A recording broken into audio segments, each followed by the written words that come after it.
A very competitive part of the world. The Twin Cities have always been known for the quality of their politicians and the excellence of their journalists. So good luck to Jim Dyer, Glenn Burns, and Bob Kurtz and the new NBC 11 News team.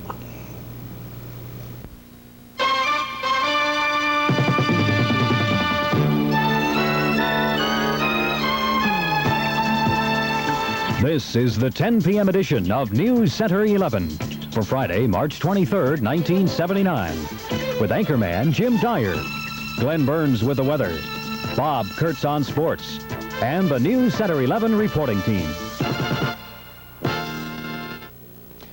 Good evening. The top story again tonight is the shrinking dollar, and the news is not good. In the short month of February, prices went up a whopping 1.2%, and that follows a 1% increase in January. Leading the increases last month, food, which went up 1.6%. The price of beef alone went up almost 5%. The price of housing also fueled inflation, those prices going up 1.6%, particularly because of increases in building materials. Personnel cost and transportation went up just over 1%. Medical cost also escalating 0.5%. Clothing going up by a fraction of a percent. February's price increases translate into a 15.4% inflation rate, and that is twice what the president's economists have been predicting. Most Americans are pessimistic about the economy, according to an Associated Press NBC poll. 72% of those Americans polled believe inflation will, of course, continue to grow worse over the next year. The Armour meat plant in St. Paul will be closing down permanently this April due to the outdated facilities at the plant. That word came today from an official at the State Agriculture Department. Other sources told us the Armour plant has about 800 employees, and many of them will be either relocated or retired. Armour officials could not be reached for comment. In Paris today, 70,000 angry workers held a huge demonstration to protest layoffs in the steel industry. 50 people were injured, 40 were arrested, and we have a report now from NBC. Union officials began the march with a call for solidarity against the government action in cutting 35,000 jobs in the failing state-run steel industry. Some marchers came prepared for trouble. A breakaway group started throwing rocks and bottles at police. After a brief battle, the riot police withdrew. Union security men took up the fight with the non-union troublemakers. Chanting anti-government slogans, the marchers continued towards the Paris Opera. In the streets, organizers gave the order to disperse, but a band of helmeted youths taunted police, throwing anything they could get their hands on. Then an explosive device.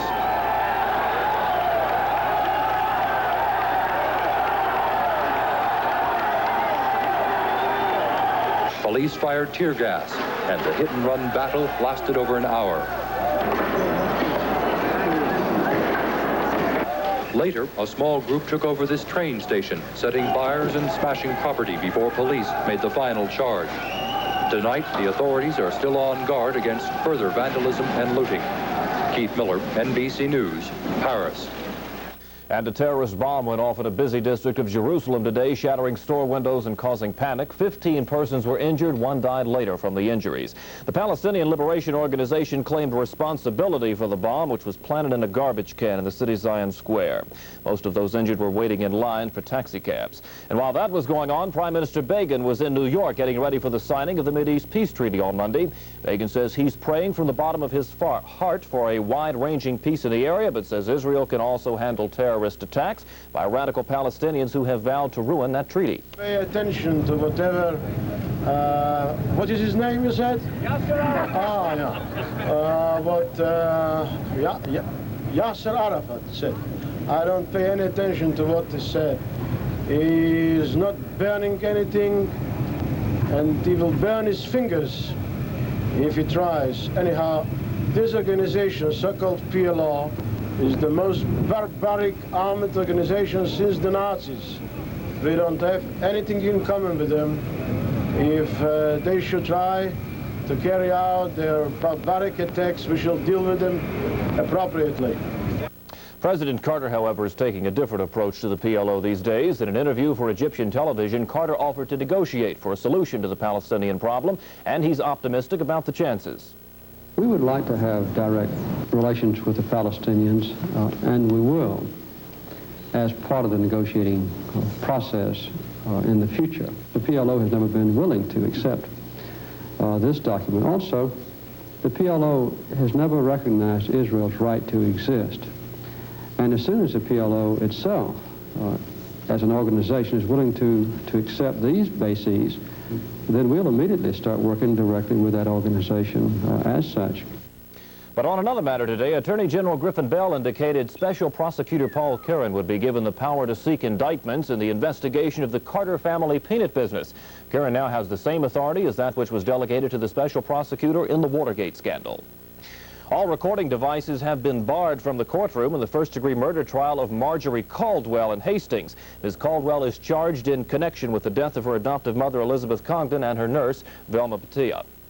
In that federal prostitution ring trial here in Minneapolis, there was some of the most damaging testimony yet against the alleged ringleader, Chico Artez. The testimony came from a man who himself is serving time in jail and has been convicted of almost a dozen crimes.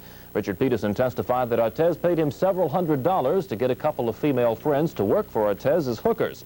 Peterson said as the girls got better at prostituting, he got more money. Peterson adding Artez asked him on one occasion if he couldn't get more girls from his hometown in Wisconsin who had that, quote, baby doll look. The prosecution will continue putting out evidence when the trial resumes on Monday. The state Supreme Court has censured and fined Washington County Judge Don McDonough. The judge was said to be lacking in open-mindedness and restraint, and he was levied a $10,000 fine. There were threats today that the long-promised state tax cut may not be coming after all. Government reporter Jim Gately has that story and some other developments at the state capitol.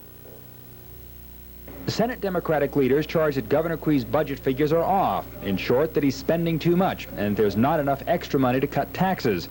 A Quee spokesman denied it, saying the charges are just political. I asked if the DFL's much-publicized tax rebate plan was dead. It's got its left rear leg shot off, I guess. Someone asked me if it was dead, and I said, no, it's not dead, but you need a mirror to tell whether it's breathing or not. While the budget news may not be so good, beer drinkers can rejoice. A Senate subcommittee today passed a bill which would do away with 3.2 beer, allow grocery and convenience stores to sell the real thing. In other action, organized labor won a victory today which could help the stadium.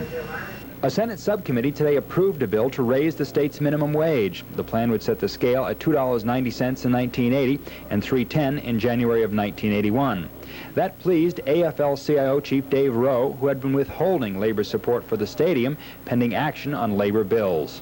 I hope we can influence the legislature to start considering people's bills. And when they start to do that, I think then that we have some influence with a number of legislators over here to start getting it back to the stadium, get it moved, and hopefully in the city of Minneapolis. And on that stadium issue, the crucial House vote has been postponed for about 10 days. Jim Gately, NewsCenter 11. Dr. Michael Breen has the story on the Siamese Twins born here earlier this week. We'll have that story when NewsCenter 11 continues.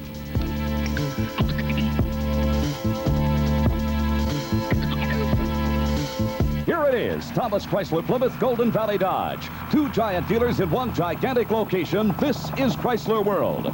Over 1,000 new and used cars and trucks to choose from. Look at the tremendous selection of vans and pickups. Look at the cars, row after row, and they're all on sale starting at 9 a.m. tomorrow. Don't buy a new or used car or truck before you shop. Thomas Chrysler Plymouth and Golden Valley Dodge. We're Chrysler World, the world's largest. A mile west of Highway 100 on Highway 12. See you tomorrow.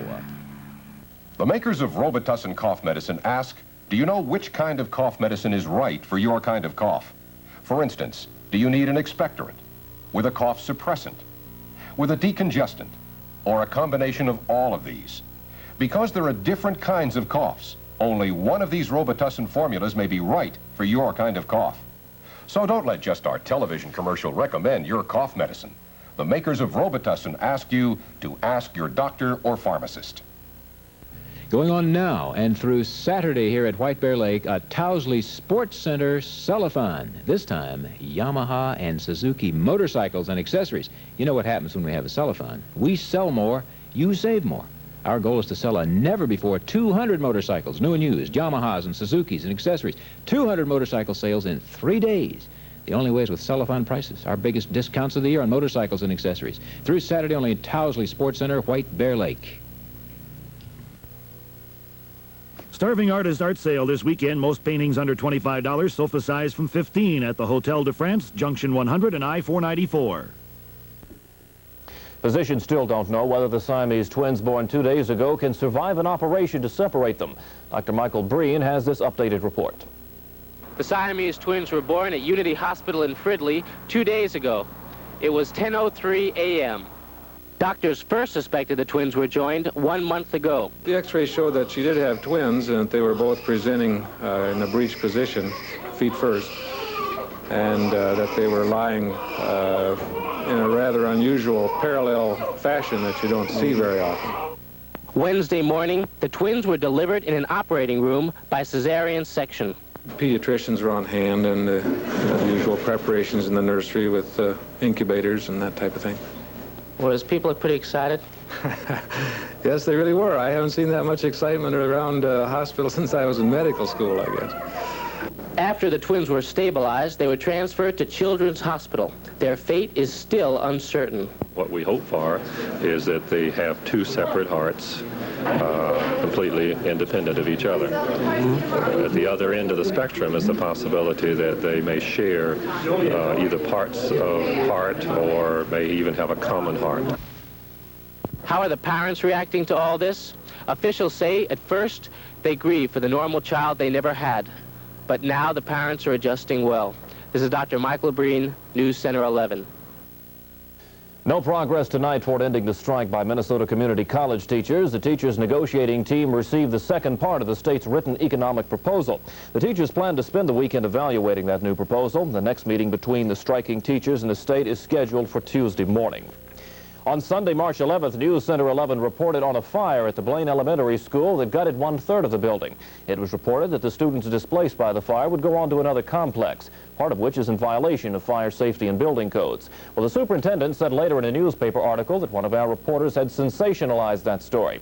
Sally Fitz has this follow-up report. After the fire, I went to the Westwood Junior High School with the fire marshal, and he showed me 10 classrooms with no windows or doors to the outside. The state fire marshal ordered the school district to correct that situation back in June of 1978, and I pointed out in my report that it still has not been done. In the newspaper article, the superintendent is quoted as saying that the fire marshal's order is out of date. Today, I went back to check. This article here, Mr. Huber is quoted as saying that I sensationalized the story by citing an out-of-date fire marshal's directive. Was that directive out of date? No, it was the only directive we had, and it was still in force. If a fire occurred in that school, would those students' lives be in danger? It could very well be, sure, because you have only one exit out of there. And then I went to talk to the superintendent. You are an investigative journalist, are you not? You dig, and you're going to hear exactly what you want to hear. The sensationalized aspect of news reporting. All I want to know, sir, is why that school is not up to fire safety code standards. Are you saying that school is fire hazardous and a fire trap? Are you saying that? The local fire marshal here, Ron Fagerstrom, says that, and he said it on camera today, and that's what he believes. Your local fire marshal says it is a fire hazard, and he says those children's lives are in danger if a fire occurs at that school. That's his opinion. And the fact remains that this building will not be brought up to state fire safety standards until the end of the school year. Sally Fitz, News Center 11. Street lights in downtown Minneapolis failed to switch on early this evening. Lights were out in a 1-mile area. NSP officials say the outage was caused by a faulty relay switch. After the hour-and-a-half blackout, the NSP managed to turn those lights on by hand.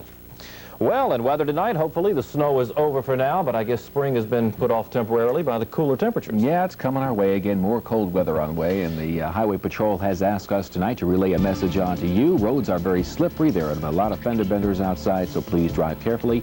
More weather just a minute.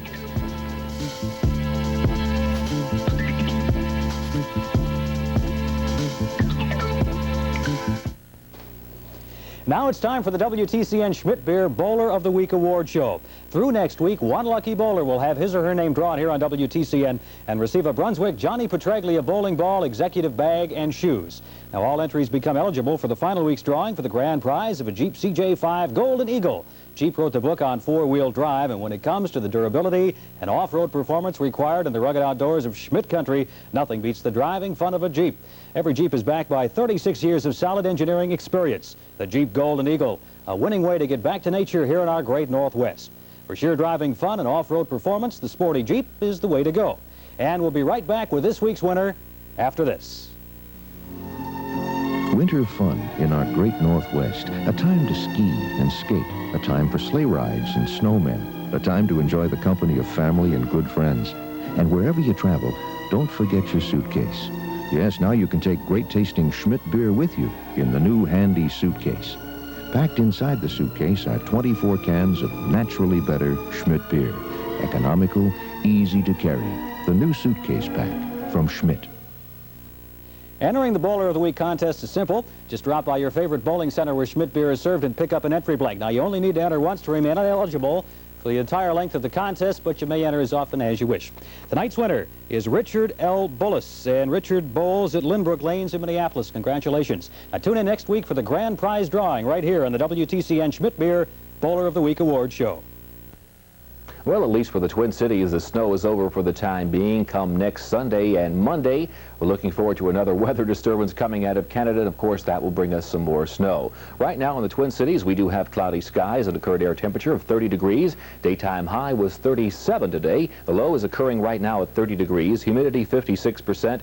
Sea level pressure still rising from 29.66 inches of mercury. Winds are out of the northwest, a pretty good clip at 26 miles an hour, and they're gusting upwards to 36 miles an hour. So the air may seem a little bit colder to you, and it's blowing a lot of snow around too. That's why they have some traveler's advisories out tonight for southeastern Minnesota. Today's snowfall total at 2.5 inches. A look at the satellite picture. This came off the wire. Here's where that storm is now that provided us the snow showers right off of northern Illinois. And you can see the swirling cloud mass are going around it, and a strong cold front that trails all the way down in through Florida, and that is still pushing to the southeast. So for tonight, for the 5-state area, we have very windy conditions, clearing and colder conditions up in the North Dakota area, and travelers advisories tonight for western Wisconsin, southeastern Minnesota, and most of Iowa and southern Wisconsin, where they're expecting an additional 4 inches of brand new snow.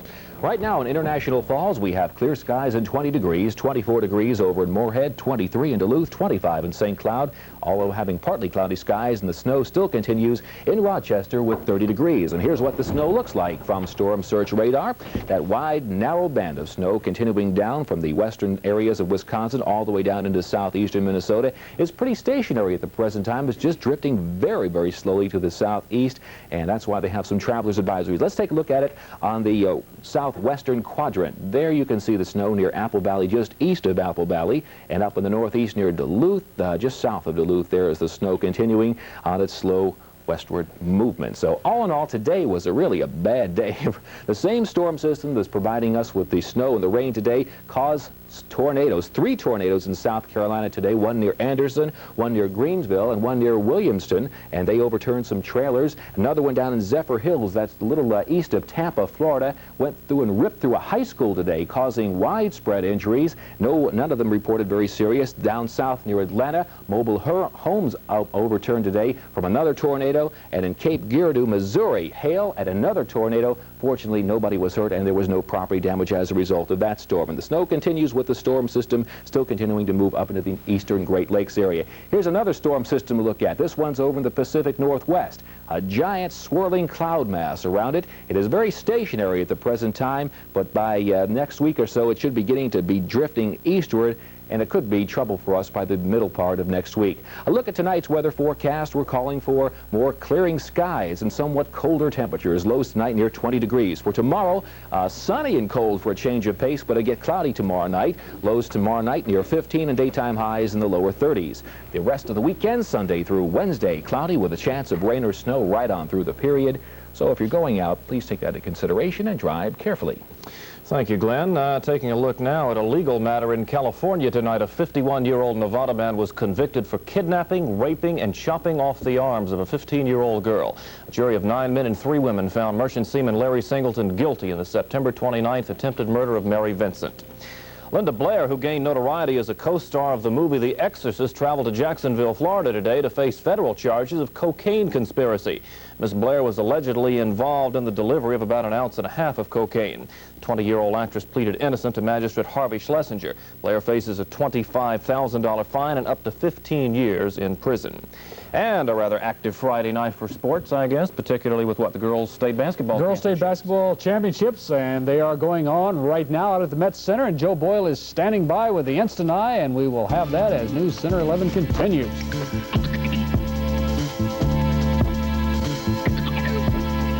The following will be in black and white because it contains a very simple message. Tomorrow, a 39-hour sell-a-thon is being held at Ralph Thomas's Polar Chevrolet. Over 600 new and used cars and trucks priced to sell tomorrow.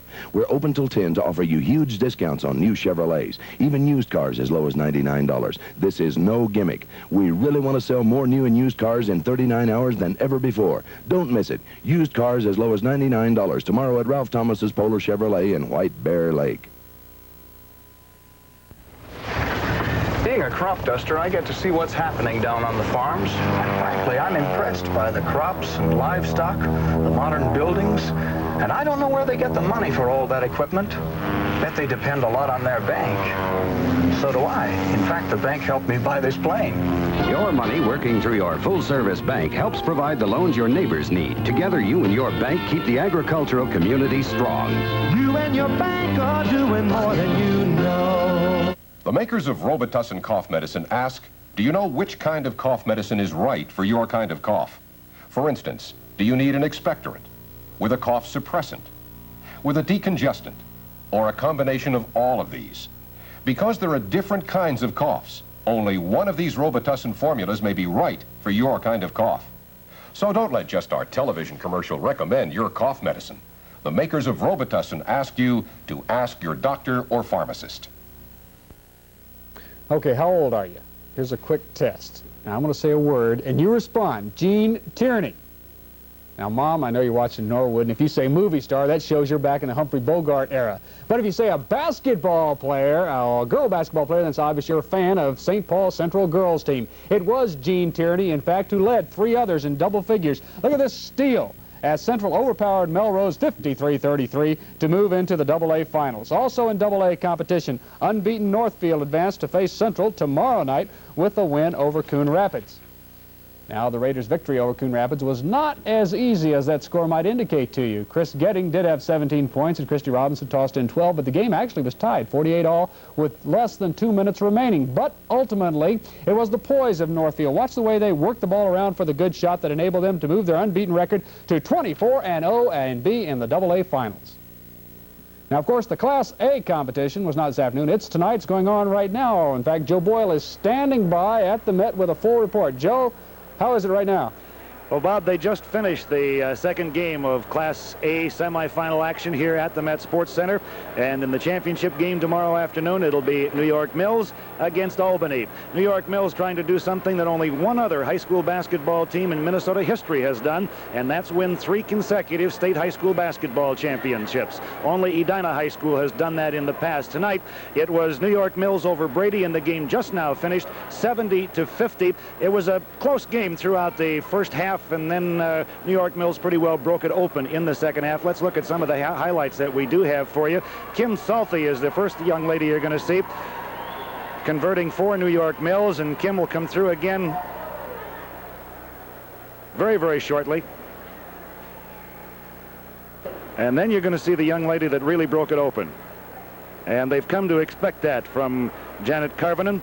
She fouled out with 3 minutes 17 seconds to go in the game tonight, but she came up with 34 points. That tied the old tournament record, and she led her team to their 70-50 win over Brady this evening. In the first game tonight, it was Albany over Moose Lake, 80-47, and they say records are made to be broken. Albany tied the single game record by a team with those 80 points tonight.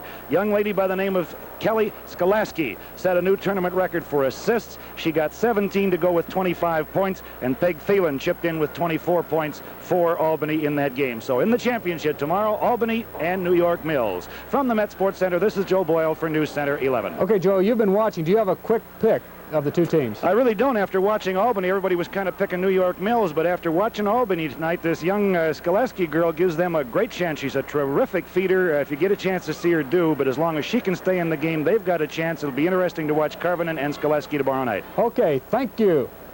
To everyone, of course, tomorrow we'll be watching in the afternoon, watching Larry Bird, NCAA College Basketball Championships on Channel 11. The hockey championships move toward their final tonight. A reminder also that you can see the Gophers go for the title tomorrow on Channel 2. I want you to watch right now as Dartmouth in just a second is going to score the first goal of the game in the playoff against the North Dakota Sioux. A very frustrating goal. Watch it kind of kick in there, slop in the goal. Bettencott of Dartmouth put it past Iwabuchi of the North Dakota Sioux, but it wasn't enough. The final score was 4-2. That means North Dakota will face the Minnesota Gophers tomorrow night for the national title. And the question is Coach Herb Brooks afraid of his opponent tomorrow night? No, we've played North Dakota 6 times this year. We won 4, 2 in exhibition play. They're a heck of a hockey club. We know that. And Larry Holmes tonight won. He retained his world heavyweight title, the half-a-loaf title that he does indeed have. And the big surprise was Ernie Shavers knocking out Kenny Norton that first round. Tremendous fight. And another surprise, too, is that Chick McEwen, of course, is not in the real estate business, despite the fact that we had a story last night on an old house moving to a new location. When NewsCenter 11 continues, we'll see Chapter 2.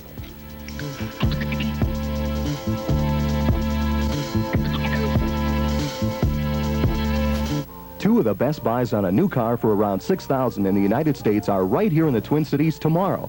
Buick Regal and LeSabre.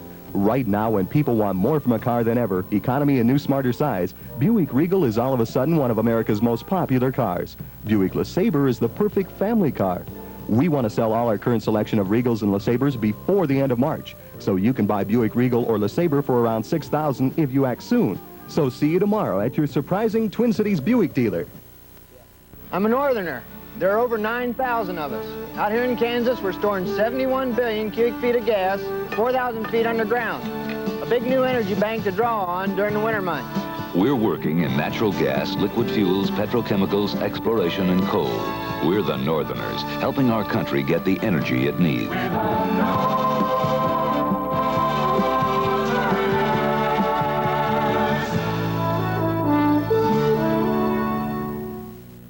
The Comb Company, located right here in Minneapolis, authorized liquidators of manufacturers' overproduction, bankrupt inventories, bank foreclosures, saves you money on everything they sell. Now, here's an example. A beautiful brand new canoe.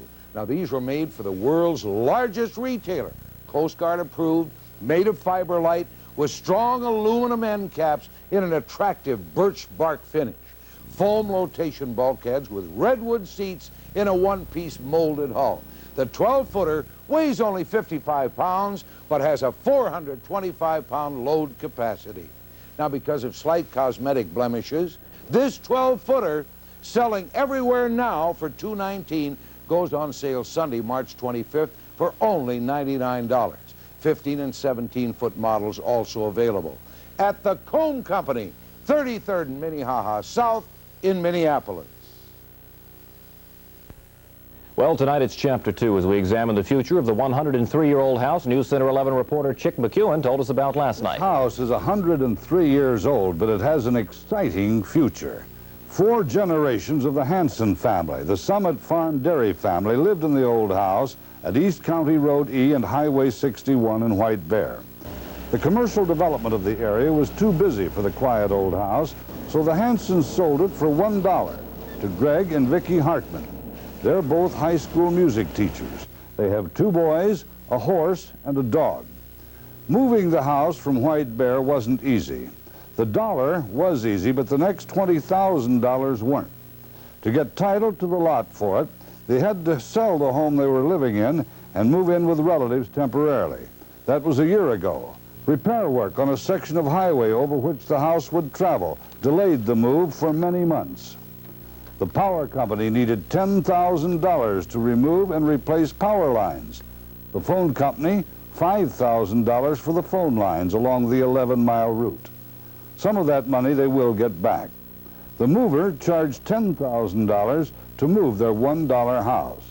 The move took 3 days, and despite its 103 years, The house made the trip without serious damage.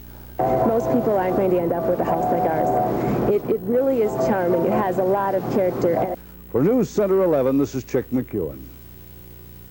And that's a late and final look at News Center 11. Be sure to join Stan Borman and the Weekend Crew tomorrow at 6 for a look at the weekend developments. For Glenn Burns and Bob Kurtz, I'm Jim Dyer. The Tonight Show is next.